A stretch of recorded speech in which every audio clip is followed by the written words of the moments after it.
जिंदाबाद, विद्यार्थी परिषद जिंदाबाद।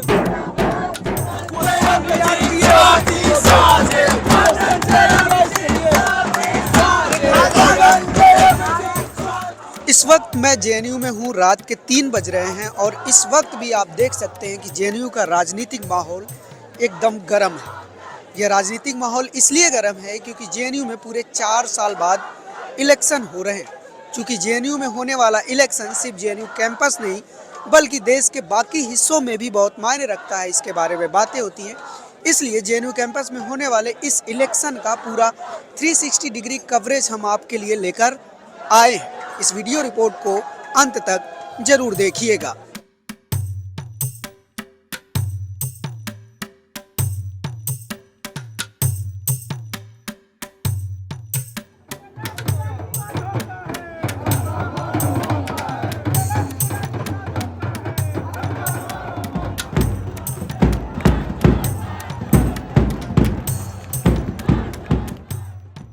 इस चुनाव में मुख्य रूप से 2 ही पक्ष आमने सामने हैं। एक तरफ एबीवीपी है तो दूसरी तरफ यूनाइटेड लेफ्ट फ्रंट भी है, लेकिन तीसरा मोर्चा भी है, उसके बारे में हम बात करेंगे। इसके साथ ही मैं आपको बता दूं कि इस चुनाव में जेएनयू कैंपस के जो मुद्दे हैं वो मुद्दे तो हैं ही, लेकिन इसके अलावा भी कई मुद्दों को लेकर यहाँ पर राजनीति हो रही है और दोनों तरफ से परसेप्शन को ही मुद्दा बनाया गया है। जेएनयू का जो मेन स्ट्रीम मीडिया वाला परसेप्शन है कि जेएनयू में टुकड़े टुकड़े गैंग के लोग रहते हैं, यहाँ पर एंटी नेशनल एक्टिविटी होती है, इन्हीं सब मुद्दों को लेकर एबीवीपी मैदान में, तो वहीं यूनाइटेड लेफ्ट फ्रंट एबीवीपी के द्वारा होने वाली कथित तौर पर हिंसा और केंद्र सरकार की नीतियों को लेकर मैदान में। वहीं जो तीसरा मोर्चा है बापसा, उसकी तरफ से कैंपस के अंदर होने वाले भेदभाव, दलित बहुजन छात्रों के साथ होने वाले उनके आइडेंटिटी के हिसाब से उनके साथ होने वाले भेदभाव को मुद्दा बनाया गया है। मैं आपको बता दूं कि पूरे 37 साल बाद यूनाइटेड लेफ्ट फ्रंट ने अपना प्रेसिडेंशियल कैंडिडेट एक दलित को बनाया है। तो वहीं बापसा की तरफ से जनरल सेक्रेटरी पोस्ट पर एक क्वेयर महिला को भी कैंडिडेट बनाया गया है। सुनिए ये सारे कैंडिडेट क्या कहते हैं अपनी प्रेसिडेंशियल स्पीच में, और जो हमने उनसे बात की है उसे भी सुनिए। साथियों, जिस तरह से 500 साल का जो है 500 साल का गुलामी का नक्शा को हटाकर राम मंदिर अयोध्या में आया है, उसी तरह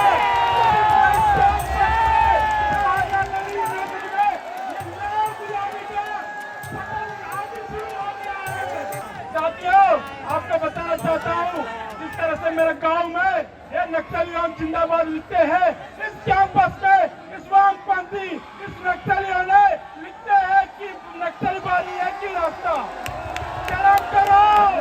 साथियों, ये रेपिस्ट कम्युनिस्ट लेफ्ट यूनिट का जो है गठबंधन का हिपोक्रेसी एक्सपोज हो चुका है।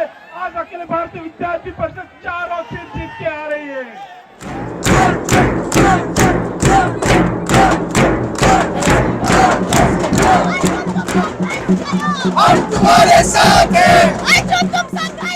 देखिए, जेएनयू का ये एक बहुत बड़ा दुर्भाग्य है कि जेएनयू में पिछले 50 साल से जो वैचारिक राजनीति है जो कि होनी चाहिए यूनिवर्सिटीज़ में, पर उसने छात्र हितों को बहुत असर पहुंचाया है, बहुत दुर्गति की है छात्र हितों की। और वही हमने पिछले 5 साल में भी जेएनयू में देखा है कि लेफ्ट यूनिटी का कार्यकाल 5 साल का रहा, पर उस 5 साल में उनके पास एक काम नहीं है गिनाने को। तो इस चुनाव का मुद्दा हमारा यही है कि छात्र हितों की बात होनी चाहिए। ठीक है, छात्रों की बेरोजगारी की बात होगी या फिर उनके शिक्षा को लेके बात होगी, एजुकेशन के प्राइवेटाइजेशन को लेके बात होगी, क्या बातें होंगी? जहाँ तक बात है बेरोजगारी की, तो कैंपस में प्लेसमेंट्स की जो व्यवस्था है उसके लिए हमेशा से प्लेसमेंट सेल का लेफ्ट ने विरोध किया है। जब कई बार हमने प्रयास भी किया तो उन्होंने उसको तोड़ा है कॉर्पोरेट कल्चर बोल के, और जो भारत विरोधी नारे लगाते हैं उससे वैसे भी कंपनीज यहाँ पे आने से डरती हैं। तो हम पहली बात वो माहौल ख़त्म करना चाहते हैं, कैंपस को एक जो मुख्य धारा से जोड़ना चाहते हैं, जो भारत विरोधी ब्रेकिंग इंडिया ना होकर के भारत हितैषी विचार उससे जोड़ना चाहते हैं, ताकि यहाँ पे कंपनीज आएँ, प्लेसमेंट्स हों। क्योंकि जेएनयू के छात्र सक्षम है नौकरियाँ लेने में, पूरे विश्व में काम करने में, पर कुछ कारणों से कह रहे हैं कि यहाँ पर देश विरोधी लोग यहाँ पर रहते हैं। जेएनयू लेफ्ट देश विरोधी है जी, आईसा, एएसएफ, डीएसएफ। आप जानते हैं कि सांप्रदायिकता का जहर इस तरह से घोला जा रहा है पूरे देश में, जहां पे नफरती उन्माद फैलाया जा रहा है। आप देख लीजिए, मुजफ्फरनगर से लेकर आसाम तक, उसके साथ नॉर्थ ईस्ट दिल्ली तक जिस तरह के दंगे जिस तरह की आग लगाई गई है, मुसलमानों का जनसंहार हुआ है, उसके खिलाफ हम खड़े हैं। हसदेव से लेकर धारावी तक जिस तरह से अडानी को बेच दिया गया है, उसके खिलाफ हम यहाँ पे खड़े होकर आए हैं। जब 2019 में इस कैंपस में फ़ी हाइक हो रहा था तो एबीवीपी प्रशासन के साथ था। अगर वो यूनियन में आता है तो आप जान लीजिए कि अगर फ़ी हाइक होगा तो फिर प्रशासन की गोद में बैठ जाएगा, वो उसके सुर में सुर मिलाने लगेगा। तो ऐसा तो नहीं चाहिए हमें यूनियन। इस कैंपस में 5 जनवरी को बाहर से एबीवीपी गुंडे बुलाता है, आगे कॉमन छात्रों का सर फोड़ देता है, हमारे टीचर को जो हमें पढ़ाते हैं उसको उनका सर फोड़ देता है, हमारी यूनियन के प्रेसिडेंट का सर पे मार के उनका सर फोड़ देता है। तो ऐसी यूनियन तो हमें नहीं चाहिए जो इस वायलेंस का साथ दे, जो वायलेंस करता रहे। ऐसी यूनियन हमें नहीं चाहिए। तो ये डर हमें है कि इस तरह की अगर यूनियन आएगी तो इस कैंपस में मारपीट की लगातार घटनाएं घटती रहे, इसके खिलाफ हम लोग यहाँ पे खड़े हैं।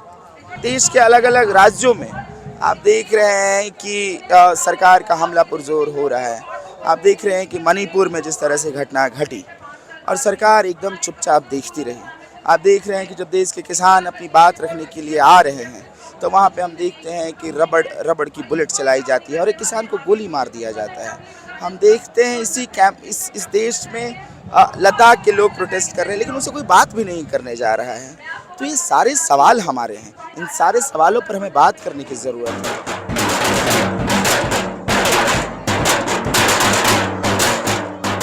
मैं इन नारंगी खटमलों को बता दूं जो ढोल लेके आए हैं, जो ढोल डमरू बजा रहे हैं, आज ये मेरी आवाज नहीं दबा पाएंगे। आज मेरी आवाज मेरे किसान के साथ गूंजेगी, मेरे पढ़ाई के साथ गूंजेगी और तेज गूंजेगी। मेरी आवाज में आज नांगेले की हुंकार है, बिल्किस की हुंकार है, फातिमा की हुंकार है, फूलन की हुंकार है। तो ये शर्म की बात है लेफ्ट के लिए कि ये 27 साल लग गए इनको दलित प्रेसिडेंट देने में, और अब वो दलित, अब पहले तो कहते थे कि आइडेंटिटी पॉलिटिक्स नहीं कर रहे हैं, तो अब क्यों बोल रहे हैं दलित? और अगर उनको दलित बोल रहे हैं तो बाकी के पैनल को ठाकुर बनिया क्यों नहीं बोल रहे? 40 साल से left led JNU student union रहा है। इस स्टूडेंट यूनियन ने भी काफ़ी ब्राह्मणवादी मनुवादी ताकतों को बढ़ावा दिया है।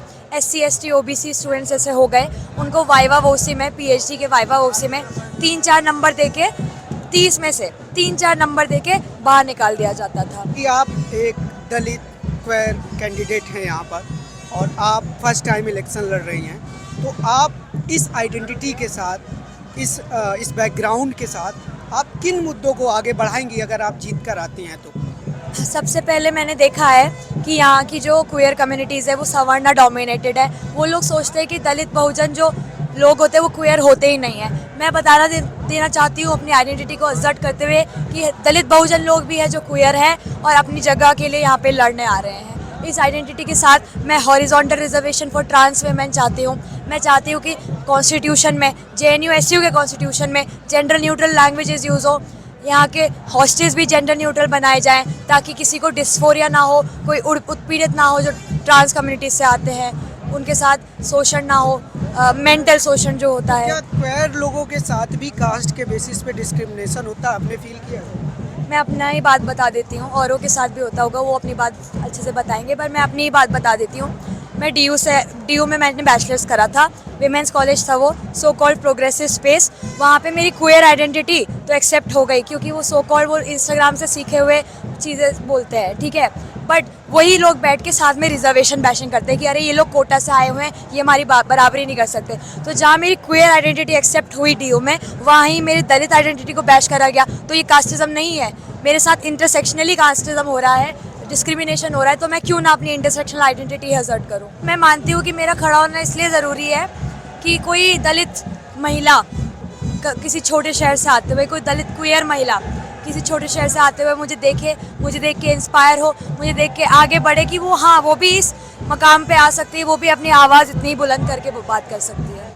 साथियों, इस कैंपस में ये मनुवादी राइटिस्ट और मनुवादी लेफ्टिस्ट कहते हैं ये इलेक्शन फेस्टिवल है।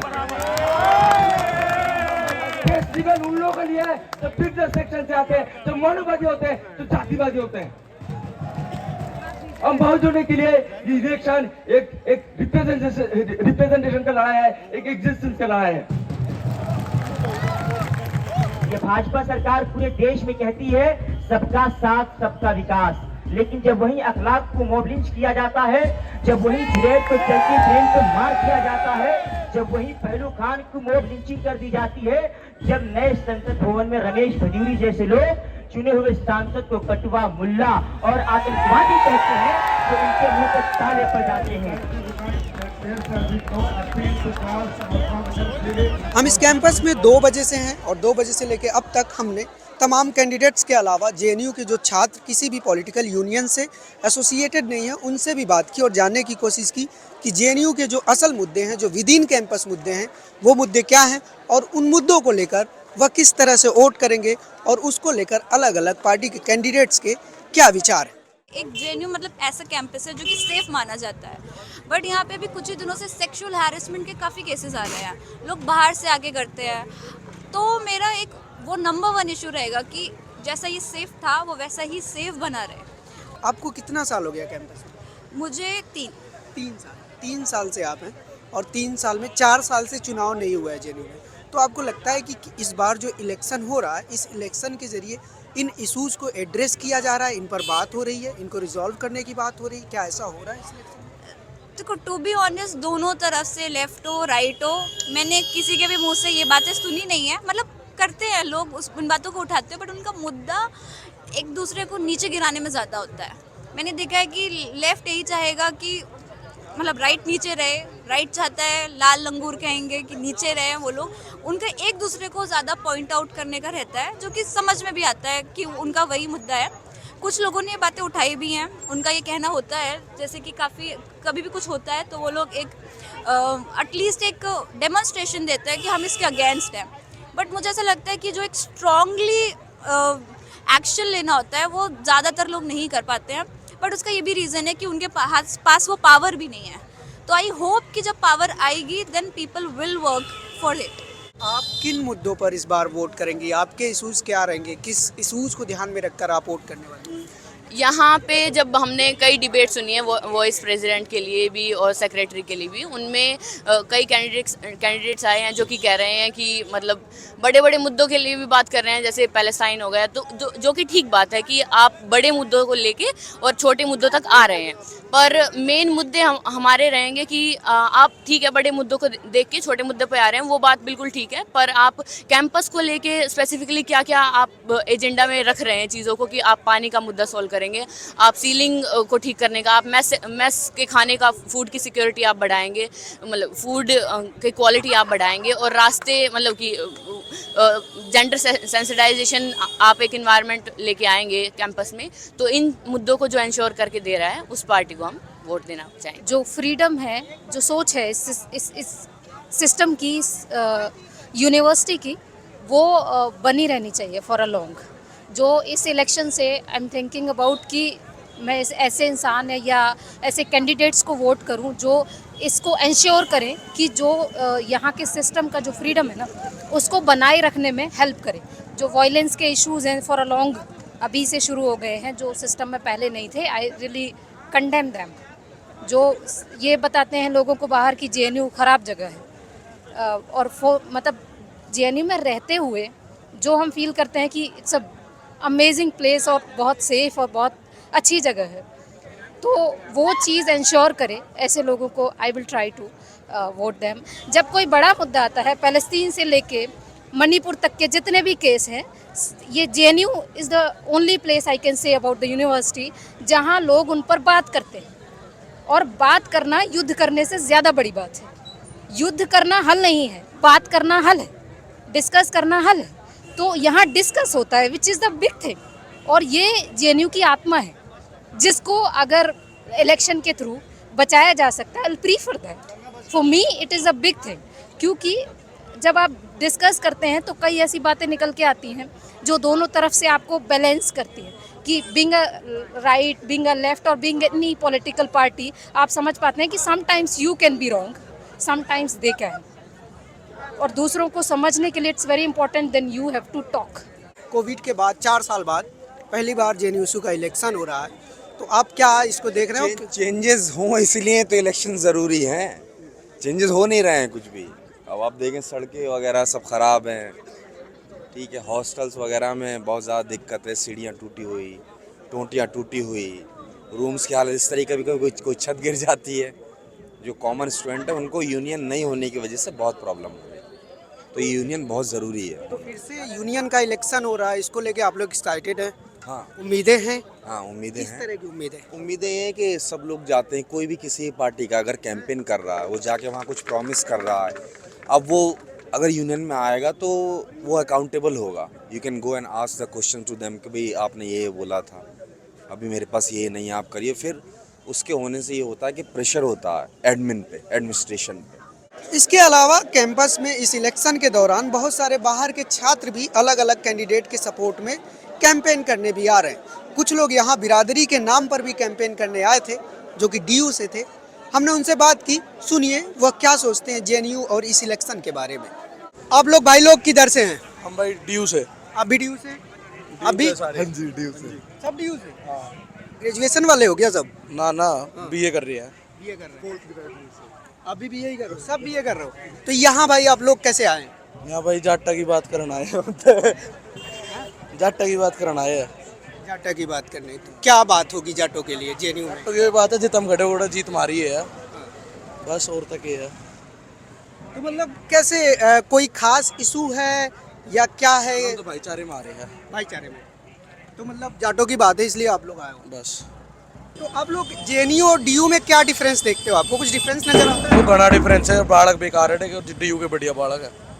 यहाँ के बालक बेकार हैं? हाँ बेकार बालक क्या क्या खराबी नजर आती है हमें? कुछ है ना, इन्हें बेरा है ना कि मैं भी सोशल लाइफ ना इंदौर है, खाली पढ़ाई लिखाई के हैं ये। खाली पढ़ाई लिखाई करते हैं, सोशल लाइफ? सोशल लाइफ कौन है इंदौर है? किस तरह की सोशल लाइफ? अगर आप लोग आते हैं तो क्या जेएनयू को डीयू जैसा इन्वायरमेंट बनाने की कोशिश करेंगे आप लोग? हाँ बना देंगे। क्या क्या अंतर लाएंगे आप लोग? कुछ ना, इनमें पहले सोशल लाइफ लाऊंगे, इवेंट करवाया करेंगे। किस तरह के इवेंट? फेस्ट फूस्ट हो गए जुकर, अच्छा, सिंगर उंगर बुला के, डीजे सीजे? जदे तो इनने थोड़ा बेरा पाटे का फन क्या होता है, ये तो अभी रूम में जाके पढ़ाई लिखाई करिए और अपना उल्टे बाहर आ गए, ये है इनका। तो इधर मतलब पढ़ाई लिखाई ही करते रहते हैं सब? हाँ, और इनने की है पढ़ाई लिखाई राज की ये करते रहे हमारे तो। भाई आपका क्या नाम है? प्रियांशु भाई। प्रियांशु भाई, आप इससे पहले आए हो जेएनयू? हाँ, मैं भाई के लिए आ रखा हूँ। आ रखे हो? आपको भी ऐसे जो भाई बोल रहे हैं कि डीयू जेएनयू में क्या अंतर आपको नजर आता है? सेम है भाई, जो भाई ने बोला। हमारी बात ना काटा, छोटा भाई है।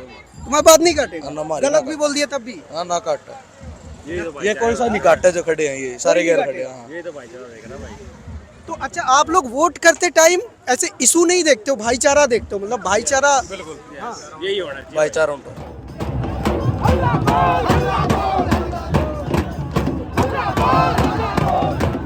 इस पूरे इलेक्शन को फेयर और ट्रांसपेरेंट बनाने के लिए यहाँ पर इलेक्शन कमेटी बनाई गई है, जो इस इलेक्शन को मॉनिटर कर रही है। इसके अलावा यहाँ के इलेक्शन कमेटी ने एक बहुत ही यूनिक और स्पेशल चीज़ किया है उन लोगों के लिए जो आंखों से देख नहीं सकते। उनके लिए अलग से बैठने का इंतजाम तो किया गया है, और वो वोट डालते समय अपना वोट खुद डाल सके, उनको किसी की मदद की ज़रूरत ना पड़े, इसके लिए भी यहाँ पर काफ़ी स्पेशल इंतज़ाम किया गया है। सुनिए वो स्पेशल इंतज़ाम क्या है। बैलेट बॉक्स की सीक्रेसी हमने मेंटेन रखी है, और पर्सन विद विजन इम्पेयरमेंट जिनको दिखाई नहीं देता है उनके लिए भी हमने एक सीक्रेसी मेंटेन रखी है, ताकि वो अपना वोट अपने हिसाब से डाल सके, किसी को पता ना हो, इनफैक्ट इलेक्शन कमीशन को भी नहीं। तो हमने इस चीज़ का विशेष ध्यान रखा है। डिजिटल वोटिंग हमने उनके लिए रखी है, ताकि वो स्क्रीन रीडर के थ्रू सुन के, और किसका नाम लैपटॉप पे सुनाई दे रहा है, इसके थ्रू वो वोटिंग कर पाएंगे, जिससे वो अपना कैंडिडेट खुद चुन पाएंगे। जो स्टेप्स आप ले रहे हैं इस इलेक्शंस में, वो भारतीय चुनाव आयोग से ज़्यादा बेहतर है? फिलहाल के मामले में हाँ, मैं ये कहूँगा कि भारतीय चुनाव आयोग से बेहतर चुनाव है। अगर person with visually impaired persons के बारे में देखा जाए तो ये चुनाव मुझे ज़्यादा बेहतर दिखाई देता है बनस्पत ईवीएम के। जय श्री राम, लाल सलाम, इनकलाब जिंदाबाद और जय भीम के नारों के साथ यह कैंपेन अभी भी चल रहा है। 22 तारीख को मतदान होगा, 24 को रिजल्ट आएगा, और देखने वाली बात होगी कि हमेशा की तरह लेफ्ट यूनिटी यहाँ पर अपनी बात साथ कायम रखता है, या फिर एबीवीपी अपना परचम लहराने में कामयाब हो पाता है। वहीं तीसरे मोर्चे की भी उम्मीद है, क्योंकि बापसा और एनएसयूआई भी मैदान में है। ऐसी तमाम ग्राउंड रिपोर्ट देखने के लिए आप न्यूज़ लॉन्ड्री को सब्सक्राइब जरूर करें। प्रशांत के साथ मैं अनमोल प्रीतम, जेएनयू दिल्ली। आपको उन मीडिया संस्थानों को समर्थन देना होगा जो सरकारी विज्ञापनों पर निर्भर नहीं है। न्यूज लॉन्ड्री ऐसा ही मीडिया प्लेटफॉर्म है। हम किसी से विज्ञापन नहीं लेते। न्यूज लॉन्ड्री को सब्सक्राइब करने के लिए newslaundry.com/subscription पर जाएं और अपने मन मुताबिक राशि चुनें। न्यूज लॉन्ड्री को सब्सक्राइब करें और गर्व से कहें, मेरे खर्च पर आजाद हैं खबरें।